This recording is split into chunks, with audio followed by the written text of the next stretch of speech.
In this lesson, we're going to look at type of events as far as probability goes. We're going to look at dependent, independent, and also conditional probability, combinations, and permutations. So dependent events are ones where the outcome of one event affects the probability of the occurrence of the other. Some examples of this is if you're drawing marbles out of a bag and you do not replace the marble after each draw, that affects the probability of the next draw. Independent events are those where the outcome of one event does not affect the probability of the occurrence of the other event. If we're going with the colored marbles, if you replace the marble after each draw, that makes the following outcome independent of the first outcome. Or if you're dealing with two separate items, rolling a die and tossing a coin. These are all independent events. Conditional probability is the probability that one event occurs given that another event has already occurred. And that would be like you have a problem in practice where if it's raining, you're late a certain probability, and then you have another probability that you're late. And so you'll work something like that out in practice. Okay? The other things we're going to look at is combinations. It is a selection of all or part of a set of objects without regard to the order that the objects are selected. Okay? And you have this formula here. N factorial divided by R factorial times N minus R factorial. And over here is a definition of factorial. Multiply all whole numbers from the chosen number down to 1. So 4 factorial, always shown with the exclamation mark, is equivalent to 4 times 3 times 2 times 1, which equals 24. Okay? So, let's look at example 1. You have 3 letters. How many ways can you select 2 from that set? Well, in this case, N is 3, R is 2. So this is a combination, 3 items taken 2 at a time. So you have N 3 factorial over R 2 factorial, N minus R 3 minus 2 factorial. 3 factorial is 3 times 2 times 1. 2 factorial is 2 times 1.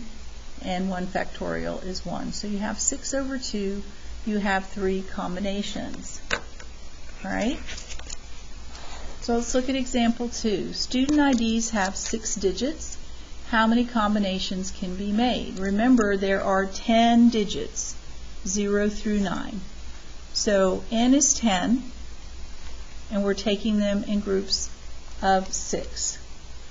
Okay? So we are finding the combination 10, 6, which is going to be 10 factorial divided by 6 factorial times 10 minus 6 factorial. 10 factorial, 10, 9, 8, 7, 6, 5, 4, 3, 2, 1. 6 factorial, 6, 5, 4, 3, 2, 1.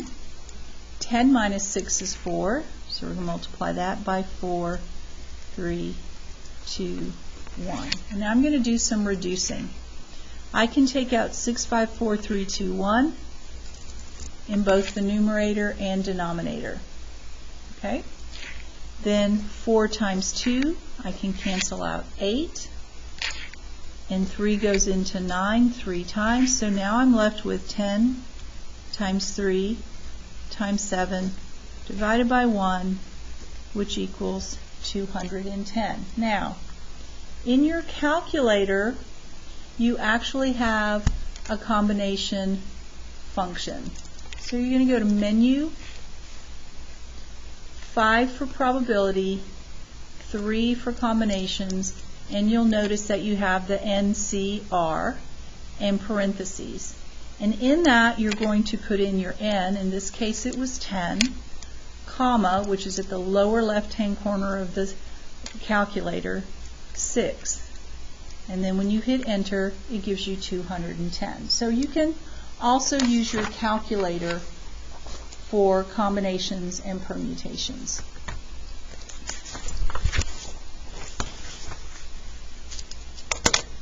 Permutations is a different type of selection. In permutations, the order matters.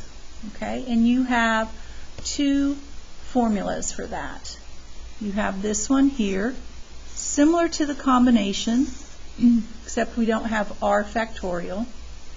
Or sometimes you can solve it using this formula. Okay? So, example 3. A child has a bag with 5 marbles in it and draws 3 out at random, one at a time, without replacing the marbles. So this is a dependent situation, and it's a permutation. So our n is 5. We've got 5 marbles, and we're drawing out 3 at a time without replacing them. So this is a permutation, n factorial, n minus r factorial. So we get 60. You can also do that in your calculator. So again, you're going to hit menu, probability, except this time you're going to do 2 for permutations. And you know it's permutation because it has a p right here. So I'm going to put in 5, 3, hit enter, and you get 60, which is what we got when we just did the calculations. All right, example 4. Here we have a safe using a rotating dial with 100 possible numbers. This is our n. In order to open the safe, you need to correctly turn 3 numbers. This is our r. In the correct order. How many permutations are there? Now we give you a little note here. Since you are selecting one number at a time and not in a group, use the second formula. The second formula being n to the r power. Okay, so we've already found that our n is 100. We are taking it 3 numbers at a time. Whoops, sorry. So there are 1 million permutations, which means, on a side note, the probability of you getting the combination right in the first time is 1 out of 1 million. So that's quite low odds that you would be able to do that.